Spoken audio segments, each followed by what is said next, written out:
I'm Chris. And I'm Kylie. And this is Redefining Resilience, where we explore what it means to build a resilient lifestyle so you can thrive in any and every situation.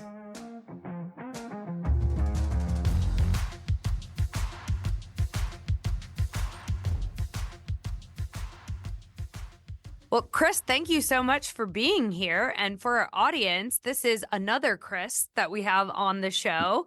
In addition to our fabulous co-host, my Chris Roche is with us from Chris Roche Wellness, based out of Brownsburg, Indiana.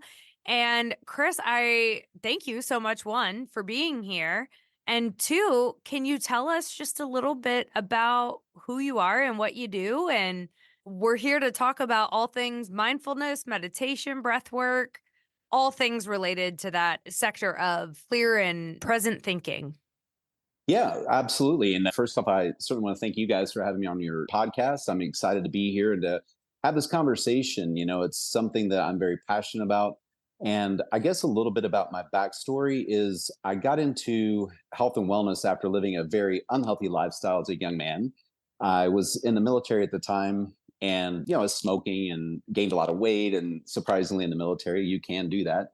And, I decided I came home on leave, went on a bike ride with my dad, and he destroyed me. And I'm like, I can't let this happen. So I decided this was the time to, make a lifestyle change. And I quit smoking and I started working out more, started exercising. And I really got passionate about learning about how the body works and how training and physiology functions. And I was reading all these books about, training for cycling, and I got into racing. And that really led me to losing a lot of weight, getting healthy.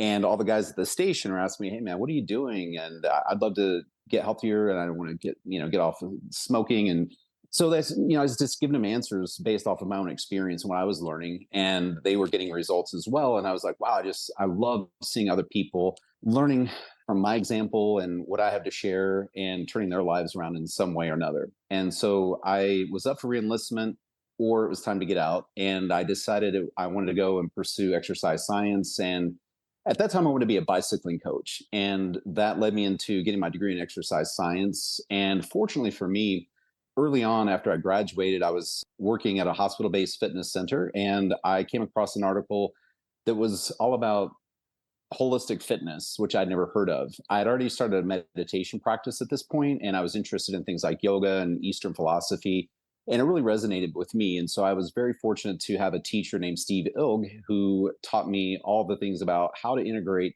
things like yoga, meditation, some breath work, nutrition, and exercise. And going back to put it in context, we're talking the mid 1990s. And at that point in time, anything yoga and meditation was for the granola crowd. It was for the woo-woo people and that sort of thing. So for me to go into the gym and show my clients, hey, check out this meditation or check out this yoga thing, and they just thought I was insane. And fast forward a few years later, I got my yoga teacher certification. And so now I'm in yoga studios and I'm seeing these folks who are deep into yoga, but they're really not all that healthy. There was a lot of things missing, I felt like, from their lifestyle. So now I'm talking to them about, hey, we should do some strength training, maybe do some cardio. And they thought I was insane. We're yoga people, and now it's in every gym. It's very mainstream, of course. And so through that whole journey, I just am I don't want to say an addict for learning, but I'm just very passionate about learning for myself. And if I learn something that's beneficial for me, then just by virtue of what I do, it translates into sharing it with my clients. So I've just pursued all different facets, I guess. Early on, it was just personal training certifications and things of that sort. And from there, it was my yoga teacher certification and seeking out other teachers and other styles of just being healthier and really learning through that process that most of what we're on a journey really relates to is what's going on between our ears. And there's the other side of that coin is a lot of folks that are deep into meditation, they ignore their physical body. And so that tends to give out on them. And, so it was just this whole perception change that I was fortunate to have to pursue, other modalities. I got deep into CrossFit at one point. I owned a couple of CrossFit gyms. I'd owned a yoga studio prior to that. I got into kettlebells, and some of the things I could see were kind of trendy, but other things I could see were very valuable tools. And so for me, it was just giving me more tools to apply to myself and this journey of inner exploration through physical means as well. So that it started to show up for me in the understanding that, whenever I got into ultra marathon running, that the things I was learning through meditation and mindfulness and being present was invaluable. When you guys are talking about resilience, it was phenomenal that I'm out there testing my limits, and the physical body will always give out before the mind gives out. The body always says stop before the mind will, ultimately have a say in it. And so I found the more resilient I became, the better I was at controlling the thoughts between my ears, my mindset, and, just being able to be, it's kind of a common phrase now, that saying of being comfortable with the uncomfortable. And the more I could do that, it was allow me to be, I feel like when we talk about resilience, not to get into your field too much, but I feel like it's adversity that creates resilience. That's a big factor in being resilient as a human being. And I think it also applies then, all of these things I was doing and sharing with other people, it really, for me, came to the surface that it's just being able to be a better human being and to be able to serve other people, to be more useful, as opposed to being potentially some sort of a liability. If you're not healthy and you're reliant on other people, you can't really contribute to your community and the people around you. And as a husband and as a parent, and even as a grandfather, which is crazy, it just really helped me to show up better in all those areas as well.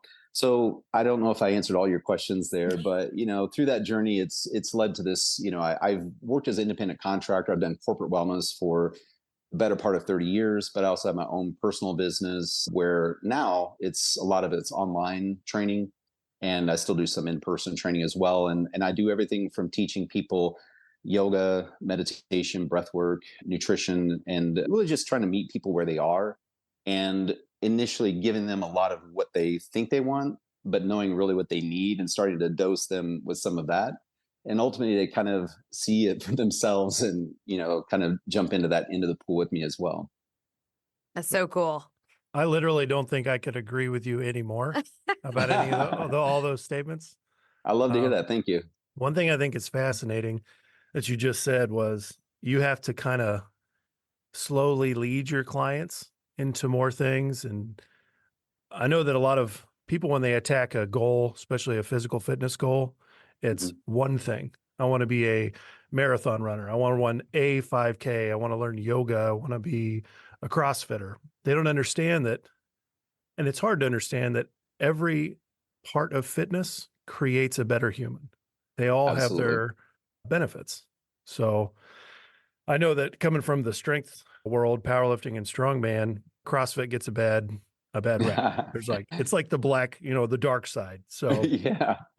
But what's neat Absolutely. is to see these athletes come from CrossFit and just dominate. They're just so good at these movements, and they're so fast and they're so quick. And the big, bulky strongman gets frustrated, and it's like they're training the whole modality. They're training the whole human. So they are actually better all-around athletes. But to train a quote unquote newbie to understand like, hey, listen, it's not just bench press and squat. It's breath work. It's meditation. It's finding a vision with this whole concept. Do you ever find that you have to do more vision coaching up front than you do just straight into the weights? At this point in my career, yes. I feel like early on, I would take anybody that was willing to work with me. I was saying yes to everybody. You're trying to build your business, you're trying to have an income, and you're trying to build a name for yourself, or all those things that come with it. And at this stage in my career, none of that matters to me. What matters to me is really, truly helping people. And so at this stage, that's where I really like to start with people. We'll start with maybe a fitness assessment, or we'll talk about goals and things like that. And I always initially have that conversation with them of, let's look at this bigger picture. What do you have going on in your life? What do you do for a career? Do you have a significant other? Do you have family? Do you have children? And what's going on in your world before we even really get into any conversations about what a training protocol or a training program might even look like? So absolutely. I think that once they understand where they are in the big picture, and how all of that will impact their training. And then we can talk more realistic about goals, but also then what does that vision look like? Because if they can start to formulate that in their mind and see that in their mind, and I can help them paint that picture for themselves, certainly the outcomes are going to be much greater. And also, I find then they become far more receptive to, okay, you're telling me that you are stressed to the max, you're working hard, you're a business person or a stay-home parent or whatever that might be. But most of what I hear people telling me now is just how stressed they are. Yeah. And depending on the age and some other factors, I'm like, the worst thing I could do right now is throw you into the deep end of a hardcore training program that you think you need right now to lose the weight or to look a certain way. Let's address some of these other things as well. And I've found that's where I work with people at this stage. And I've found I wish I knew that 20 years ago, because the outcomes are far greater. And I feel like they're more understanding, more patient. They trust the process more because they have a grasp of what that vision is at that point. I joke with all new trainers that I talk to. I say, you do realize your job is to make everybody's life much harder. Like, Yeah. if you do it right, you're going to press the envelope. And to press the Absolutely. envelope physically sometimes is a lot more than people want. Absolutely. Absolutely. I had a gentleman not too long ago. We sat down and talked about training protocol. And he's like, well, how many days do you lift? And I said, man, I only lift 4. Anything over 4 is just too much, 4 days a week. And he said, well, I want 6. I said, that's a lot, bud. I mean, I'll write it for you, but it's too much. So he goes in, works out 2 days and never does again. Yeah. So I think addressing the mentality behind it, the expectations, the actual workload, the mental stress that this is going to cause. And like you're saying, what's the stimulus in your life? Because I'm about to add a lot. So how much can you handle? Absolutely. You're on the verge of a divorce. This is probably not what we need to be doing right now. We need to take care of the home base. But yeah, Absolutely. how do you correlate mindfulness into your clients that maybe haven't heard about it before or think it's far into the spectrum woo-woo? Because I run into the woo-woo crowd pretty hard. So Yes, absolutely. And for me, I think that, mindfulness and the concept has become a bit more mainstream these days, for sure.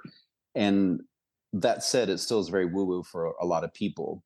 And for me, it's just helping them to understand that mindfulness is just paying attention.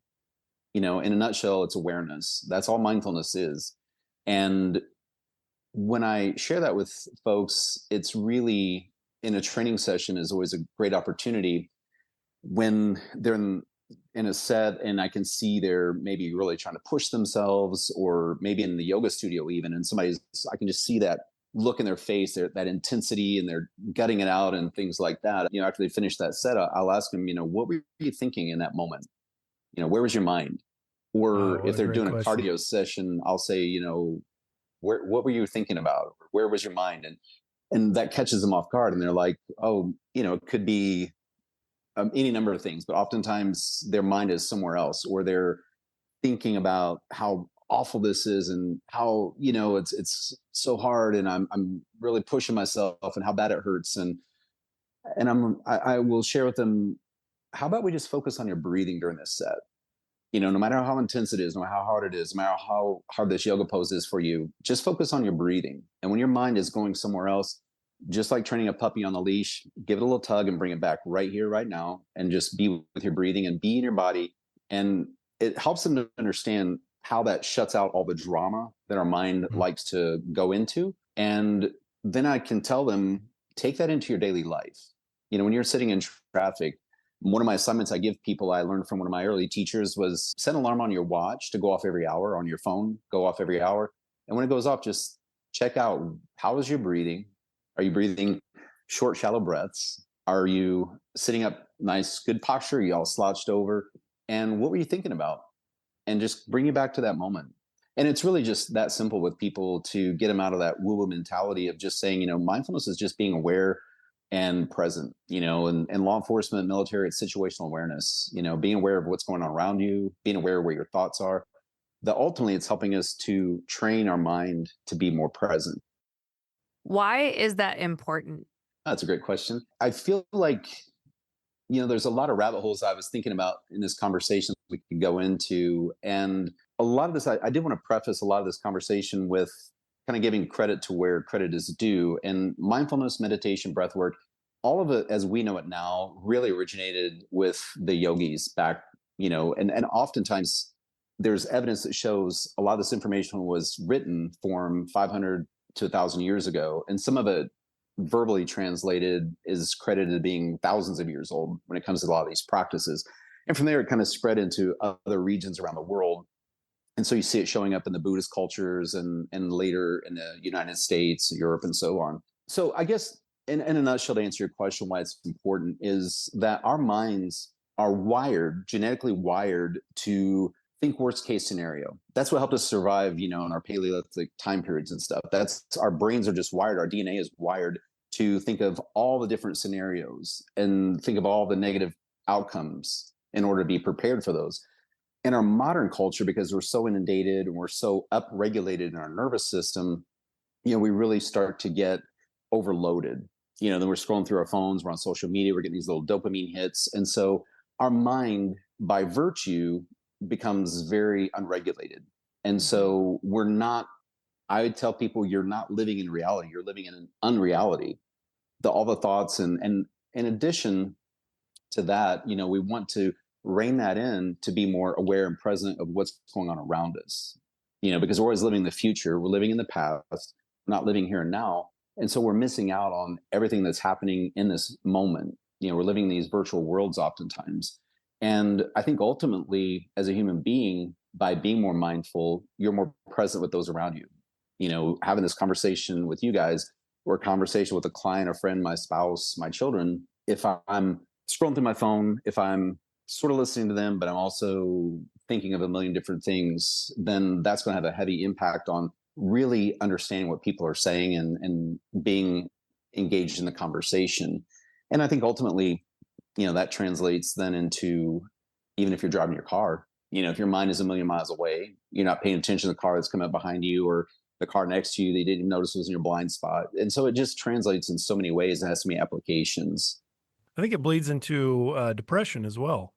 Absolutely. I mean, if you think that no matter what's going on, you've got a million things to think about, the past and the future, you're on your phone, you're connecting very little with the people around you, you have no real valuable relationships. We interviewed somebody a couple weeks ago, teaches yoga, Lexi's her name, and she was so in it. Like she was here while we were talking, just like you are. Like this is all of it. 100% of the conversation is right here. I mean, you get so much more energy from the person you're talking to and so much more dialogue. And I feel like you really connect.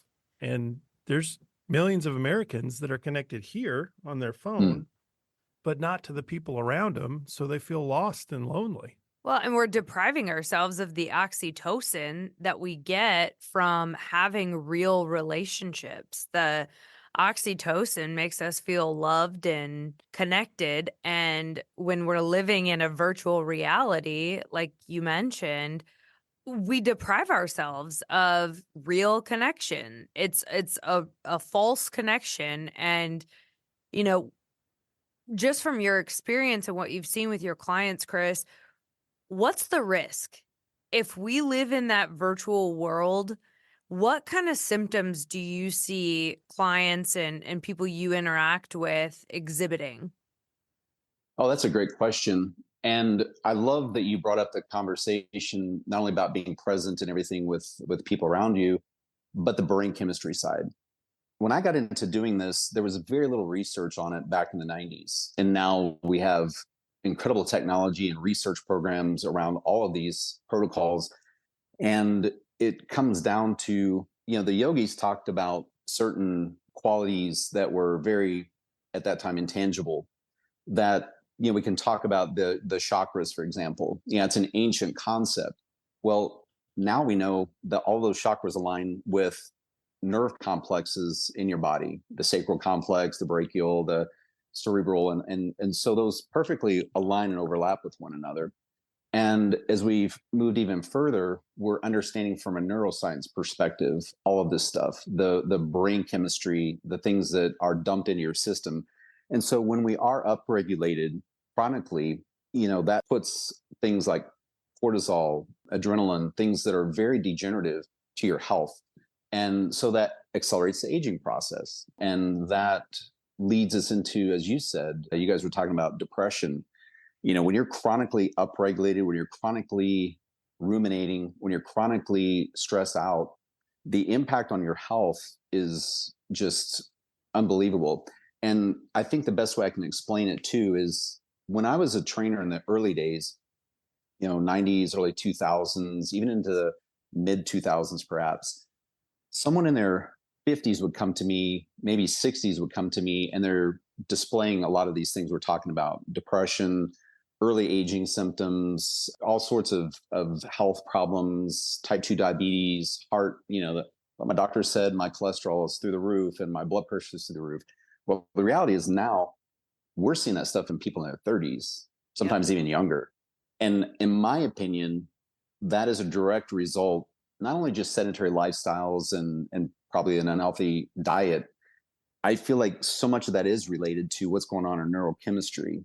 And so with a mind that is unchecked and untethered, and we are heavily invested in so much technology and disconnected, that to me is, I think, one of the leading factors in mental health. And so now I have people all across the age spectrum dealing with these chronic conditions. And I think that's probably the biggest thing I see with people coming to me now. I personally am on a mission to help people learn natural ways to mitigate the risk of anxiety and depression and other mental health issues out there. And mindfulness, meditation, and breath work is probably the greatest medicine that we can take to help us regulate our nervous system and avoid depression and spiraling into anxiety. And I'm curious to know how you explain this, but I think of depression and anxiety as these are repeated thought patterns over a long period of time. You are Mm-hmm. thinking chronically in the past, which is depression, and chronically worrying about the future, which is anxiety. Mm-hmm. And the doctors we go to just want to put us on pills to numb the pain or numb the sensations we're feeling, but it doesn't actually cure the problem. Absolutely. The research now is showing that modalities like breath work, for example, there's a ton of research on that now, that it performs better than medication for people that are struggling with depression and anxiety. There's research showing meditation does the same thing. So when you incorporate these things, the outcomes are equal to or greater than traditional talk therapy. Nothing against those things, for sure. I've done those things myself. I highly encourage those. But when you can maybe even couple those depending on the person. But yeah, I mean, it just shows that these modalities, when done with a professional that can guide you, I wouldn't recommend it necessarily check out a YouTube video and think I'm going to cure my anxiety and depression with this modality I'm seeing on YouTube or something like that. But when you're working with a professional in this area, the outcomes are showing that they're better than traditional talk therapy and prescription drugs. And that's a threat, of course, because there's no money in that. And I don't mean to go down that rabbit hole or that route. It's just the reality of it. It doesn't have a funding to support it, and it doesn't have millions and millions of dollars to be made from it. The reality is, with our healthcare system, who knows what that broken system will look like in the future. And so I feel like with your mission, and very much like my mission, is to share these, because once I teach it to you, you don't have to see me again. Let's get you a program that's working for you, get you to where you need to be.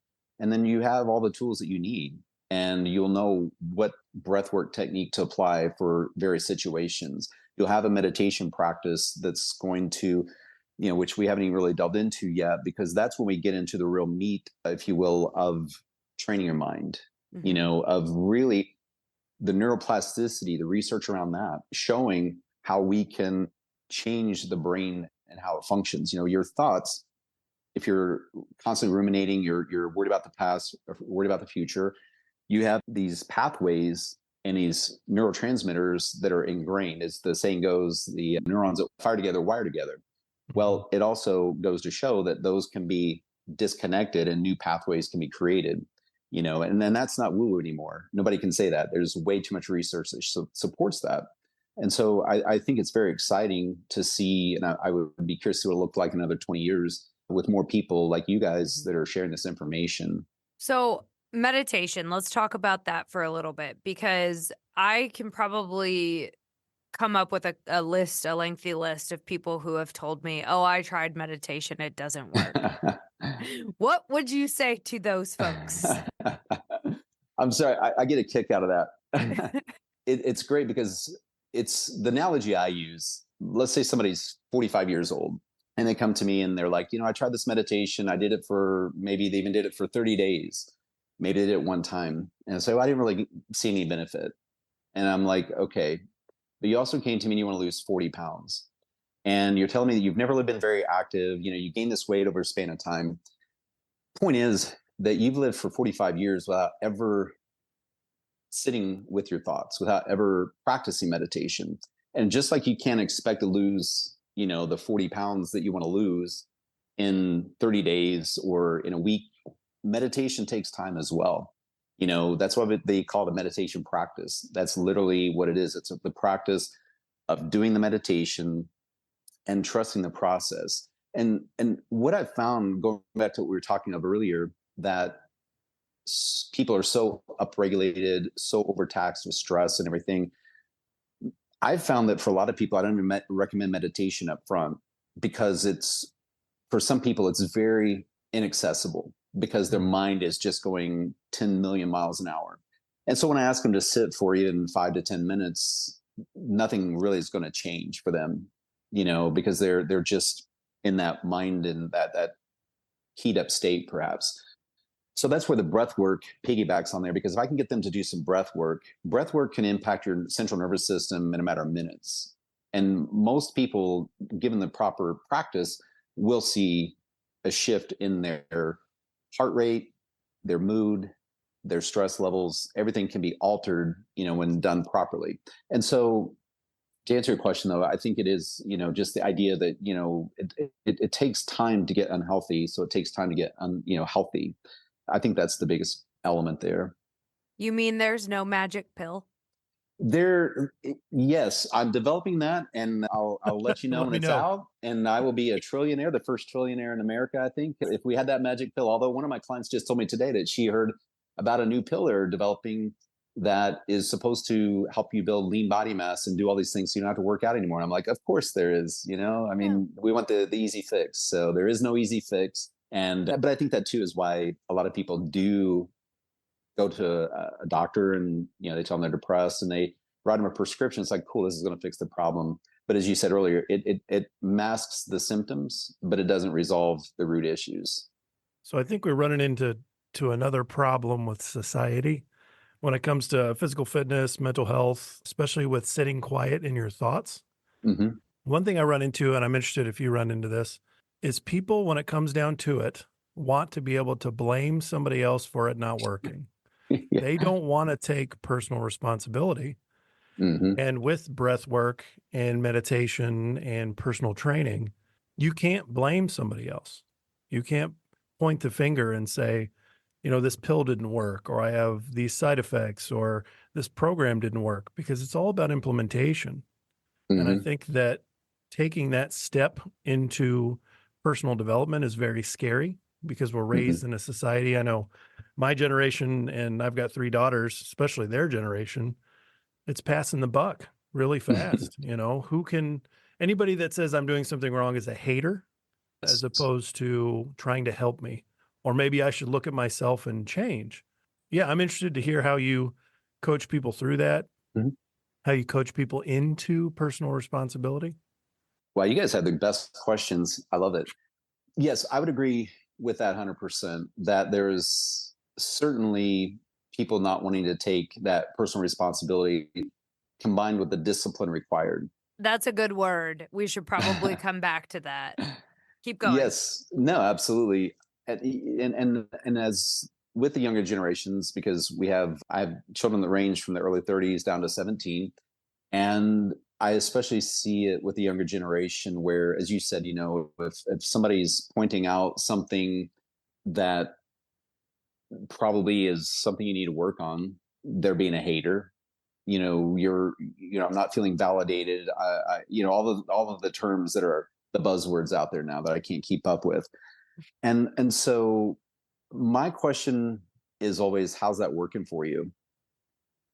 How is that working for you? And that might be a Dr. Phil ism from back in the day, perhaps. I don't know where I picked that up, but it stuck with me. And I feel like when somebody's telling me that it's someone else's fault, the program's not working, things of that nature, when we have the conversation and they want to pass the buck and the blame. And then I that opens the door, and my clients learn quickly that questions open doors. And so then they know what we're getting into. We're going to go deep now, because I do ask the question, so tell me other areas in your life. Does this look like anything else that you're dealing with in your life?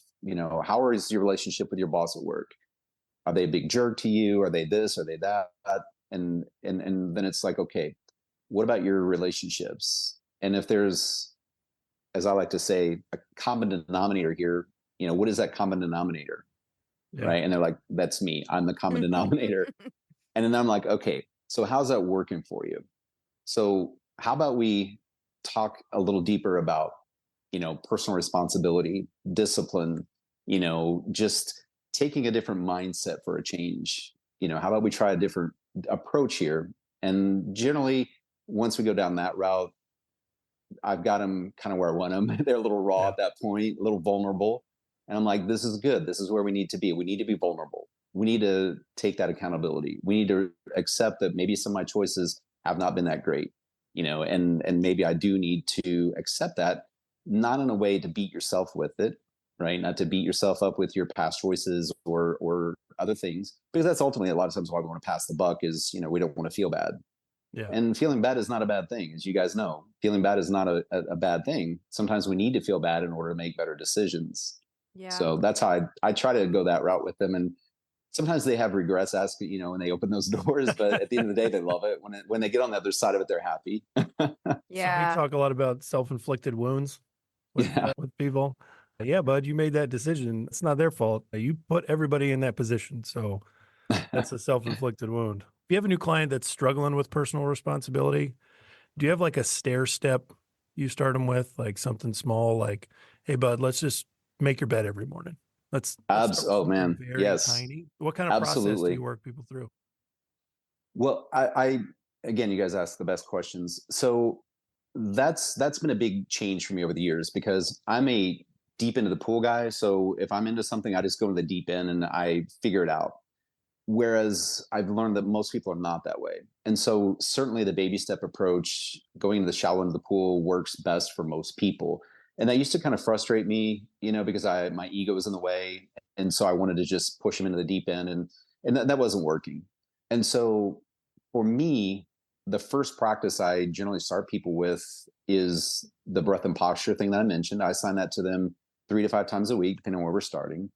And then I am a big fan of journaling as well. Just getting in that habit of daily journaling, even if it's 5 minutes, even if it's just 5 quick gratitudes or something like that. And from there, it really depends on the person. So I have to look at what is their lifestyle, what do they have going on, what degree of discipline do they currently have, what things they already have kind of dialed in, or is this person just way out in the weeds and we got to start at a different point? And so that would look different from one person to the other. But to answer your question, it's the things, as you mentioned. For some people, it is wake up every morning, make your bed. If you're going to get back in it in a couple of hours, make your bed. And just looking at different things that they do. For some people, I want you to meal prep every week. That's your discipline. That's your homework. It's got to be done, period. For some people, it would be, packing your clothes for the gym the night before, things like that. And then later on, we start to introduce things like a short breathwork session. And I prescribe that, depending on the person, a particular number of days a week. For some people, we're going to start with just 3 days a week. And I call that basically like with drug prescriptions, minimal effective dose. This is what we're going to start with. And I want them to have that degree of discipline that they're starting to develop and to show themselves that they can do that and to have those little wins and not to worry about what the scales are saying. Put the scales away. We're not going to look at it for the next 30 days. We're not going to look at your training log. I don't care how much weight you've been lifting, benching, squatting, whatever. I don't care about that. These are the daily habits that we need to start looking at. And we're going to get these wins and we're going to celebrate the success. And then we're going to build on that. And so 6 months down the road, making the bed is like second nature. It's like there's no challenge there. Okay, so now we're going to step the game up and you're going to look back and say, holy smokes, I can't believe I'm doing this on the daily now. Whereas before it was a struggle just to get up when my alarm went off without hitting the snooze 3 times. So it's exactly what you're saying. It's setting those goals, those baby steps, depending on where they're starting and the journey they're on, and what those might look like will be different. And again, just kind of set those goals and those steps. And ultimately, I find that for a lot of my people that get serious and really embrace this lifestyle of personal development, as you mentioned, that's really what it boils down to as well, is they can't believe the person they become. In a period of time of 6 to 12 months or whatever it might be, they don't even know who they are anymore, kind of a thing. That's so powerful, man. It's so awesome. And I have a couple follow-up questions. One, who is this for? So if you were to come up with a list of the complaints that you hear most frequently from people who are struggling, what does that list look like? So if you're listening to this right now and you can identify with the list that Chris is about to rattle off, then he's talking to you. First and foremost, anyone who is struggling with mental health, for sure, whether that is just a lack of motivation, mild depression, if it's something along the lines of anxiety, mild anxiety to moderate anxiety, if you're someone who's managing a household with a slew of kids, or you have a lot of responsibilities, if you're a business person, anybody really who's dealing with a lot of stress, feeling like they don't have enough time in their day, waking up in the morning feeling like they can't get out of bed, you're struggling to go to sleep at night. And I think those are the big things. If it's someone who's dealing with more serious mental health, obviously you want to seek professional help with that first, and then maybe layer this in. And I think those are the main people, but I also want to include people who are dealing with physical challenges, health challenges. Trauma is a biggie. A lot of people that are dealing with trauma, whether they realize it's trauma-based or not, is a biggie. People are dealing with autoimmunity, which is another big area of research, that people that are dealing with multiple sclerosis, if they're dealing with, there's Hashimoto's and the list goes on. If you're dealing with autoimmunity, that by and large is nervous system related as well. So anybody who's dealing with excess weight, struggles with staying consistent with a workout program, they beat themselves up because they've tried to do something to get healthier, to get their health under control, to deal with their trauma, to deal with their autoimmune disease, things of that nature. From my perspective, anyway, the people I work with, that's who I reach out to. I think the broader answer is, if you have a pulse, these are things you probably should be looking into. I was about to say, I think statistically that's about 99.9% of the population. Sadly it is. In our culture anyway, that is certainly the case. And so that's why I feel like it resonates with a lot of people that can understand, I have a heck of a time going to sleep at night. I'm so tired through the day. I'm so tired when I go to bed, but I still can't fall asleep. I'm tired when I wake up. My brain fog, that's a huge thing these days as well. And so those are certainly things that a lot of people can deal with. Then we can go to the other end of the spectrum. If you are a high performer already, this is still for you. Just because you got your shit together, excuse the French, but just because you got your stuff together and you're a high performer, you're successful in business and other areas, this is still for you, because we can create more balance in your life so that you're not just have the big bank account and the success and the family and stuff, because most likely you're dealing with a lot of other issues in there as well. Yeah. Well, success doesn't make you not human. Amen. I had the privilege of working with some pre-NBA draft guys, That was volatility on a whole new level. I mean, A lot of pressure there. I learned more from training those guys than I have with any other client, and they're the best athletes I've ever worked with. So, Yeah. Yeah, I've had the privilege of working with some special operators, military, people that are police and things of that nature as well. So to me, they're kind of the elite type of people like you're talking about. And yeah, and I think, as you said, just because you're having some success, there's a lot of stuff going on in the mind and in your body, and you want to keep performing at that level for a long time. You can pull this stuff off when you're in your 20s, maybe in your 30s, but trust me, when I got into my 40s, I was like, the wheels are starting to fall off, even though I'm doing all this stuff. So I had to go even deeper into this stuff and make it more of a priority than the physical training. So for sure, it's for those types of folks as well. So we're going to do a breath work. There are numerous techniques for breath work. And the one I want to share today, I feel like is very impactful because it is big time in terms of down regulating your nervous system, lowering your stress levels. For anybody listening that may struggle, especially with falling asleep at night, do this for 5 minutes, maybe 10 minutes at the most. And I can almost guarantee you're going to fall asleep. It works really well for just really getting down regulated, getting grounded, getting centered. And it incorporates, so it's called different names. I know it as cadence of bliss. So just with that name, how can we go wrong? For the next few minutes, Chris walks us through a guided meditation. Because this exercise has helped us and so many others, we wanted to make sure you could access it as a standalone episode. How do you guys feel? I feel like I'm floating. Relaxed. Yeah. Wonderful. Yeah, cadence of bliss. And that was just 5 rounds. We did a little mindfulness that led us into just a short little meditation on the breath that led us into the breath work. And that was 5 rounds of the cadence of bliss. And again, you can do that for 5 to 10 minutes. And, even just 5 rounds can have a big impact. I love it. Download that little bonus episode so that you have it and can pull that out whenever you need a little breather. Absolutely.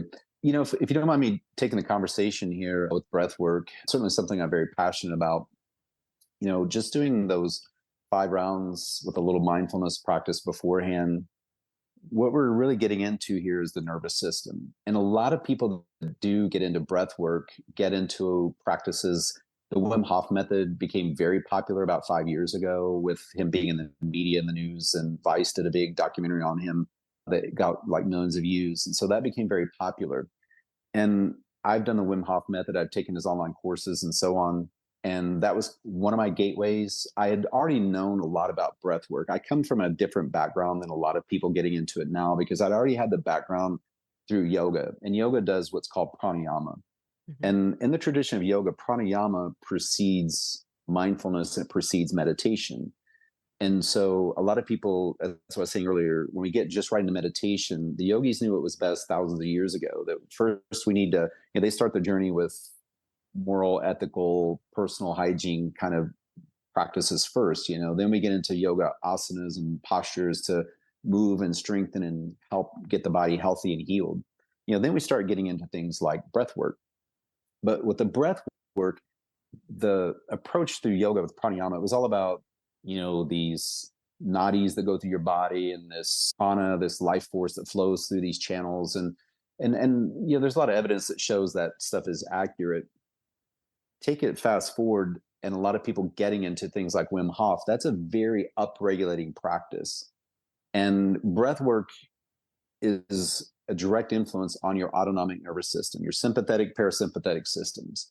So that's your fight and flight is your sympathetic state or system, and your rest, digest, and reproduce is your parasympathetic state. And so the research validates that breath work alters those systems. And so if you're already someone who's dealing with chronic stress, you're dealing with autoimmunity, you're dealing with chronic inflammation, you're dealing with brain fog, you're dealing with a lot of things, doing something like a very vigorous, intense breathwork practice, it can really create more problems. If you're dealing with a lot of anxiety already, and maybe potentially even with depression, those kind of practices can actually be more problematic long-term if that's what your approach is.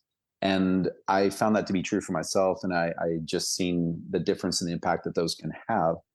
And so when we have a more specific approach and knowing where you are and what your needs are, or at least having then a well-rounded breathwork practice, because we just activated our parasympathetic nervous system. That's all we did. There's no voodoo behind it. There's no magic wands or anything happening while you guys had your eyes closed, and you felt like you're floating, you feel more relaxed. All we did was activate the parasympathetic nervous system. And so when you get into that, it's, again, if you're a high performer, if you are special forces, if you're a pro athlete, or if you're a business person or someone dealing with chronic stress, all we're doing is taking something that you're already doing, breathing. We're altering how we're breathing. And that's going to send a message to your unconscious part of your mind. Your unconscious mind is always running these stories, these loops, and always on the lookout for the threats and potential problems in order to activate that sympathetic state to fight or flight. That was our survival mechanisms that got us to the modern state that we're in. When that system is chronically activated, it's really challenging to shut it off. And that's where a lot of these chronic issues start to crop up, or problems in our relationships and things that we're impacted by. And so when we're in this chronic sympathetic state, and we can then take something as simple as our breathing, alter the count of the breath, if there's a retention of the breath, the exhalation of the breath, that will send that message to your unconscious mind that says, okay, there's no tiger sitting in the corner ready to pounce on me and kill me. Everything's fine. I'm good. And I can get into that parasympathetic state. So that's all we're doing is, altering that. Now, if someone is getting ready to go in to a situation, they need to be energized, they need to be uplifted. One of the training programs I went through for one of my breathwork certifications, they categorize breathwork as whiskey, wine, and coffee. So who doesn't love that? Some breath falls into the category of coffee. It's stimulative, regulates your nervous system. And sometimes we need that. A little tired in the morning, a little pick me up in the day, or whatever that might be. We need those types of breathwork practices. Is that where Wim Hof would fall under? Yes, absolutely. Okay. And a lot of the breath work that you'll see out there is that. And here's why, in my opinion. It's a little more sexy. A lot of people want the hard thing, and that looks hard.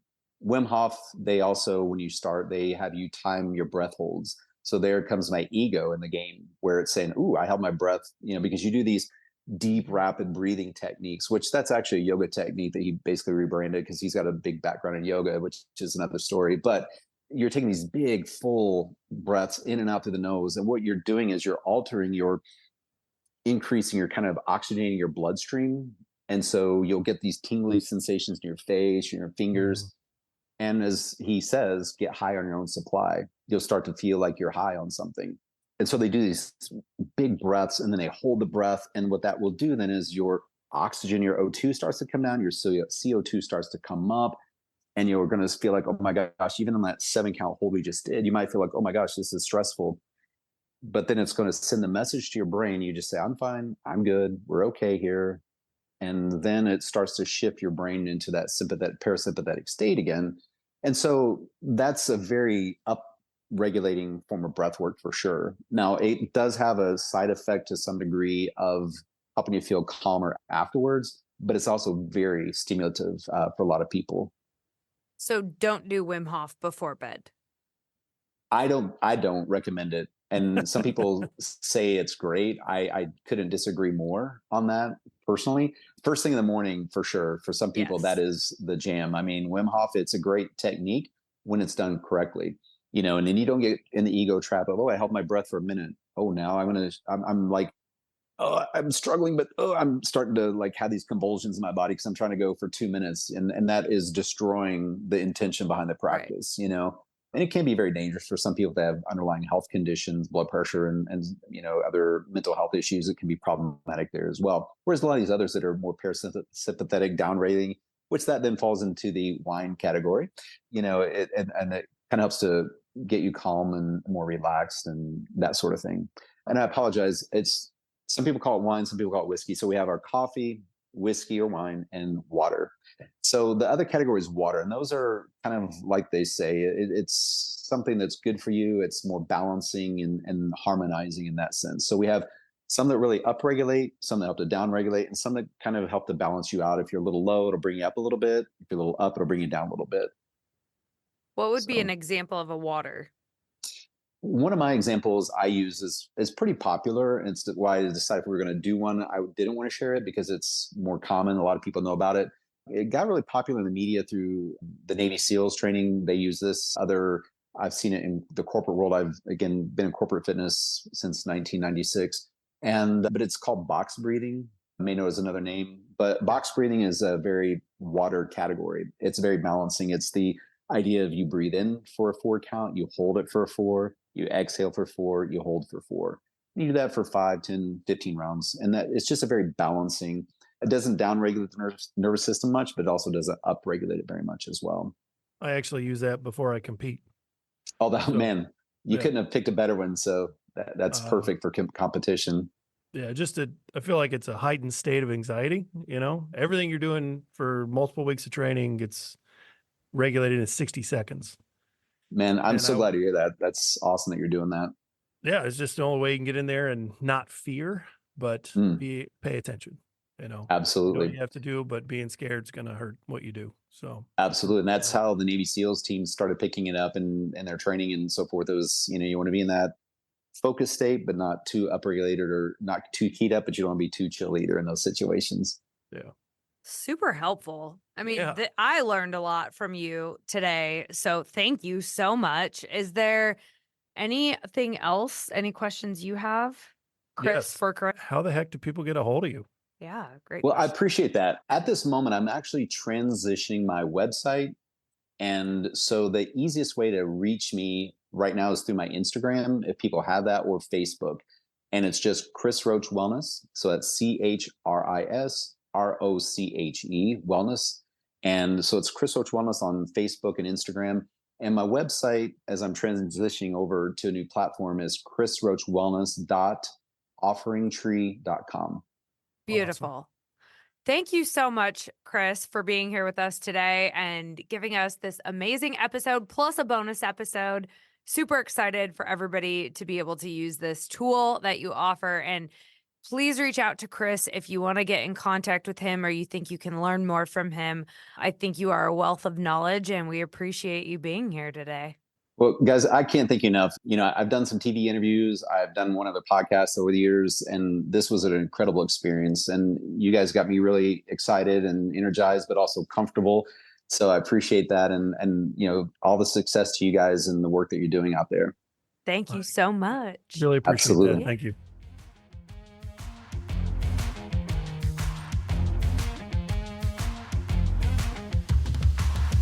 Thanks for listening to Redefining Resilience. To learn more about building your mental and physical readiness, check out odysseyresilience.org.